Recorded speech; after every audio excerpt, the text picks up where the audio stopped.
Ration সামগ্রী পাচার করতে গিয়ে ধরা পড়ল দোকানদার।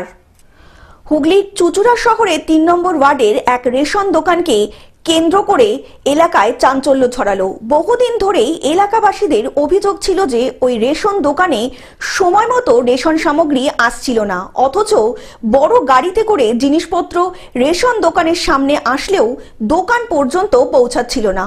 মঙ্গলবার সন্ধ্যায় এলাকার মানুষ দেখতে পান একটি বড় লরি এসে একটি নির্দিষ্ট জায়গায় মাল নামাচ্ছে।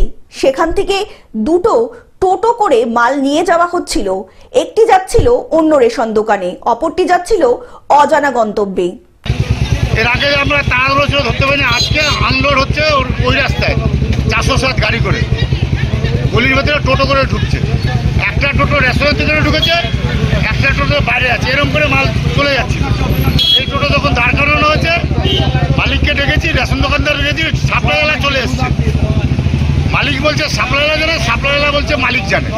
এই দৃশ্য দেখার পরেই তৎপর হয়ে ওঠেন এলাকাবাসী।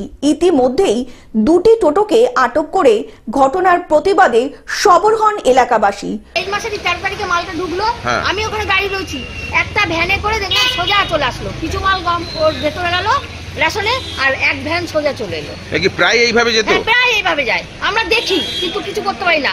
আজকে এরা ধরেছে তাই সামনে। প্রথমেই রেশন দোকানদার ও তার সরকারি বিষয়টি এড়িয়ে যাওয়ার চেষ্টা করলেও স্থানীয়দের চাপের মুখে পড়ে শেষ পর্যন্ত স্বীকার করতে বাধ্য হয় কিছু সামগ্রী অন্যত্র পাচার করা হচ্ছিল, কিন্তু সেটা দোকানদারের দায়িত্ব না।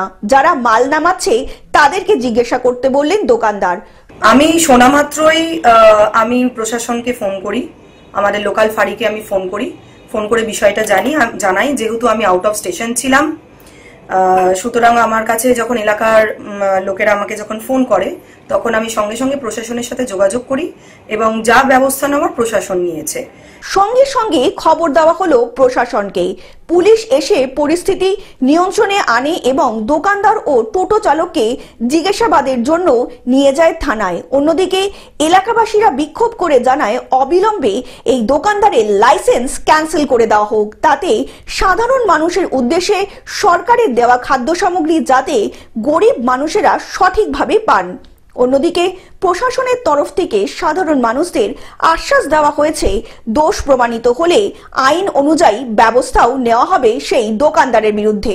আমি জানি না, আমি যারা ট্রান্সপোর্টে ইসে করে ওরা মালটা নিয়ে এসে ওরা এবার আমার দোকানে খালি করবে। এবার ওরা গাড়ি ডেকে এনে কিভাবে খালি করে ওদের ব্যাপার। এবার মালটা কোথায় যাচ্ছে ওরা সেটা বলতে পারবে, আমি এর মধ্যে কিছুই জানি না। হুগলি থেকে কৌশিক ঘোষের রিপোর্ট, গ্লোব নিউজ। এখন থেকে গ্লোব টিভি দেখুন আপনার স্মার্টফোনেও। গুগল প্লে স্টোর অথবা অ্যাপল স্টোর থেকে ডাউনলোড করুন গ্লোব টিভি লাইভ অ্যাপ। এছাড়া জিও টিভি অ্যাপ থেকে দেখুন গ্লোব টিভি লাইভ।